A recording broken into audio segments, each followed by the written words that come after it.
I'm an academic economist, but for about the past 30 years, my specialty has been the application of economics to understanding law. And at one point, I got interested in the legal system of Saga period Iceland about 1,000 years ago, because that was a legal system in which if you killed somebody, his relatives sued you.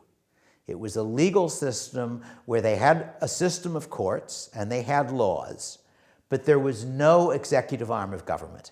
There was no government mechanism to either prosecute criminals or enforce verdicts.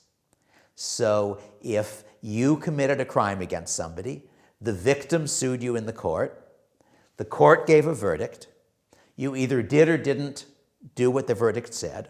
If you didn't, the court said you were now an outlaw, and it was legal to kill an outlaw, and it was illegal to defend an outlaw.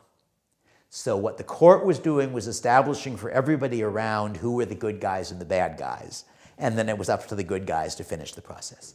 So that turned out to be a very interesting legal system. It lasted for about a third of a millennium, for over 300 years. It eventually collapsed. The last 50 years of it, there was a lot of internal conflict. But even during those 50 years, it looks as though the death rate was something like the highway death rate in the US. I then got lazy for a long time, and I then got interested in another legal system, one I'll say something about in a few minutes. And I wrote an article about that. And each of those articles, I thought I had learned a lot of interesting stuff in trying to make sense of a legal system very different than what I was used to. And then another 10 or 15 years passed, and I decided I had been lazy for too long, and I needed a way of making myself do more work of that sort, because it had been interesting work. So I invented a course, a seminar at the law school I was teaching at, on legal systems very different from ours, and I started studying a lot of legal systems. And I taught that course, I think, every other year for about 15 years. I'm now, I think, finished, and I've now written it up as a book. And it hasn't been published yet, but if people are interested, the draft of the book are on my webpage. So I thought I would say a little bit, because we don't have very much time, about some of the interesting things in some of the legal systems. And I will start with the English 18th century legal system, which was the second one I started with. And on paper, that's like the American system. That's where we got it from. The only difference is that there were no police and no public prosecutors. So in our system, if somebody dents your car, it's up to you to do something about it. You hire a lawyer and sue him. In that system, if somebody steals something from you, it is up to you to find out who did it, to take him to court, to prosecute. Unlike Iceland, the government enforces the verdict, so there is a government enforcing the law. But the part that is done by the police and prosecutor in our system is done by a private individual in that system. And that has both attractive and unattractive features, like everything in the world. And one of the puzzles is why anybody does it. Because unlike a tort law, unlike when they dent your car, you don't collect any damages. If you succeed, they hang him, or they don't hang him, whatever happens to him. And there are a number of answers. One answer is that for some crimes, there are rewards for correctly getting somebody. And that itself has problems, because when the rewards get big enough, you may try to convict somebody who didn't commit a crime. Or you may try to trick somebody into committing a crime while you've got people watching. And there were some scandals in the middle of the 18th century where it turned out that had been happening. But a different and to me more interesting reason is that you want to deter crimes against yourself. So if you imagine that you are somebody who is in a business where you're vulnerable to shoplifting, if you convict one shoplifter, the next person may not steal from you. And the interesting thing about that, about deterrence as an incentive, is the only way I know of making the prosecutor actually care whether he gets the right person. That if you are a prosecutor in an ordinary political system, you want to convict people because it makes you look good. Doesn't matter whether they really did it as long as you can persuade the court did it. But if somebody shoplifts and you get somebody else, the shoplifter will know you're a safe target. He might as well do it again. His friends will know it. So the interesting thing that I got out of that is that if you can set things up where the incentive to enforce the law is deterrence of crimes against the person enforcing it, He actually cares whether he gets the right person. There are many, many other interesting things about that legal system. But again, that book is also up on my webpage. That one is up as a draft because I want comments on it, and you can read the chapter about all of those puzzles. But then there are many other legal systems. One of the other ones I got interested in was Imperial China. That China, for about 2,000 years, ending about 1900, you had dynasties came and dynasties went, but more or less a continuous legal system. And I first was interested in it because it looked as though it was the opposite of the Icelandic system. That the Icelandic system, as it were, crimes were treated as torts. That when somebody stole from you or killed your relatives, you sued them. And in the Chinese system, according to the first things I read, torts were treated as crimes. That there was no way of suing somebody. All you could do was to report him to the district magistrate for doing something bad. But it then turned out, when I read more recent books, based on information that became available after Mao died, when people got access to actual court records, that what I had been reading was what the elite thought their system was, but that the way the system actually worked, you were really doing the equivalent of our tort law, pretending it was criminal law. So I lend you money, you don't pay it back.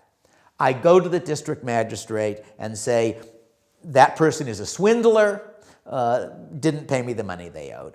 And the magistrate says, all right, we'll have a hearing on this in a week. I then go to the person who owes me money and I say, you know, if we have a hearing and he convicts you, very bad things will happen to you. How would you like to pay the money? And if he agrees to pay the money, I can't cancel the case. It's not like a tort case where I'm suing. But the magistrate is a busy man. So when both of us go to him and say, we humbly ask you to forget about this case, he forgets about the case. So it's really working like a tort case, even though it's pretending to be a criminal case. And I thought that was very interesting because it's one of many examples of the way in which people sort of work around the formal structure of a legal system to do what they actually want to do. And that's an interesting pattern. But there are many other interesting things about the Chinese system. That one of the things people say about a very tyrannical government, including the government here 50 years ago, is that they try to make children inform on their parents. In Imperial China, accusing your parent of a crime your parent had committed was a criminal offense by you. It was illegal to report on your parents. And the question is why? And the answer, I think, is that by the 19th century, they were ruling a population of well over 100 million people, very large population for the time, with a very small bureaucracy of elite scholar officials. How do you do it? You subcontract as much of the job as you can to other authority structures. And the other important authority structure besides the imperial government was the extended family. So they were setting up their legal system in order to give the parents authority over their children and grandchildren and nieces and nephews so that they could enforce the rules. If children could inform against their parents, that would give them leverage over the parents and would weaken the system by which that was controlled. So I think if you try to make sense of that system, that one explanation is it came from Confucian ideology, from their religious beliefs. But a different explanation was it actually made sense as a way in which that system minimized the amount of work that the courts themselves had to do. So that's another example of an interesting system. There's another pattern that I came across in a number of different legal systems, starting with the Icelandic.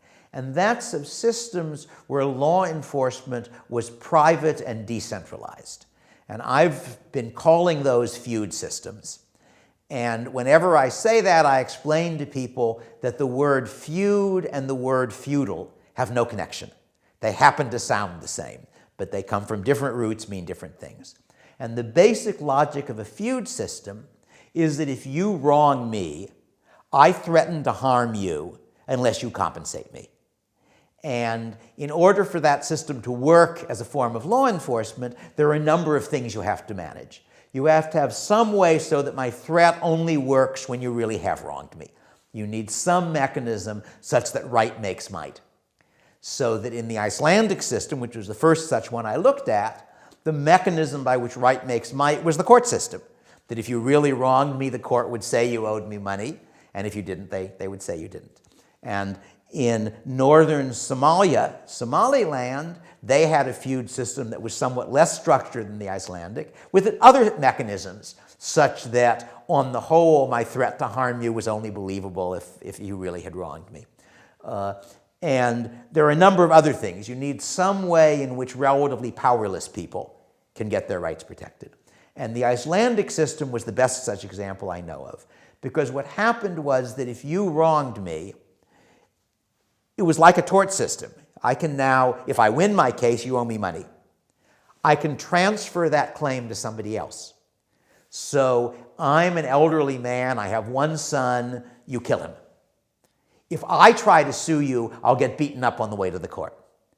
But my neighbor, he has 4 strong sons who went a Viking in their youth and lots of friends. So I transfer my claim against you to him. He enforces it. He maybe shares the money he gets with me. And thus, even though I have no power, I have a way of getting my rights enforced. And I've argued that this is a respect in which the legal system of America is a mere 1,000 years behind the cutting edge of legal technology. Because in our tort system, if you get your car dented and you can't afford a lawyer, what do? But if we imitated the Icelanders and you could sell somebody else your claim, you could sell it to a law firm. Whichever law firm offers you the highest price is the one that'll do the best job, and then you end up getting your damage payments. That's another one. And so part of what I find interesting in the whole project is that you get ideas that might work, might not work, but might work for us. And I've got my final chapter is about such ideas. But more generally, the spirit of the project is the assumption that all human societies face about the same problems, that they solve them in a wide variety of different ways, and that they are all grown-ups. They're all adults. So you don't say, well, the Icelanders did it this way because they were stupid. If they were stupid, it wouldn't have lasted 300 years. One of the other legal systems I look at is Periclean Athens. That's a very famous society, produced a lot of stuff, and it's very interesting in how they did things. One of their rules, which you might also imitate, if you sued somebody and lost, you owed him damages for 1/6 of the amount you said he owed you. And if you have a legal system that makes mistakes, if I sue you and you're innocent, there's some chance you're going to lose, so I get penalized for imposing that chance by the fact that if you win the case, I now owe some damages to you. And I have a discussion in the book and in an article I wrote of some problems with high technology law in America. I live in Silicon Valley, which could be solved by that, because you have companies that are called non-practicing entities, which buy up patents but don't do anything with the patents. And then when some other company does something that has anything to do that looks at all like one of their patents, they sue them. You can't sue them back because they aren't practicing a patent, so you can't say they're violating your patent rights. And then they ask to be paid off. Well, that would be less profitable if every time they lost a case, they owed damages to the people they sued. So I've discussed that idea as another case where you have an idea from an ancient legal system that we might want to use. But I have lots of other interesting things. I've got a number of what I think of as embedded legal systems, where you have a legal system and then a smaller society inside that system with its own rules that it enforces on its own people. So that, for example, the Romani, the Gypsies, are an embedded legal system, that several different ones because there are different Romani in different places, but they have their own set of rules, Romania, which describe how they're supposed to behave and which they enforce against their own people, mostly by the threat of ostracism. And the Amish in America have their own little legal system, in fact, a bunch of them, because each congregation has its own.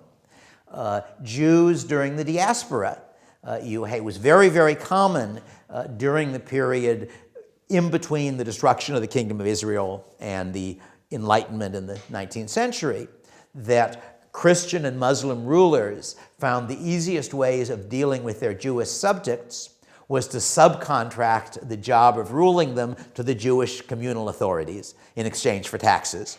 And that meant that for more than 1,000 years after the destruction of the kingdom of Israel, most Jews were under Jewish law, even though they had no government and no state of their own. So all of those are interesting, and you can see how do such things work, what are their problems, when do they survive, when do they break up, and so forth. So all of these are interesting things. And as I say, if you go on my webpage, which is daviddfriedman.com, you can read the draft, and you can send me emails telling me what I got wrong or what I ought to say or what questions aren't answered for that.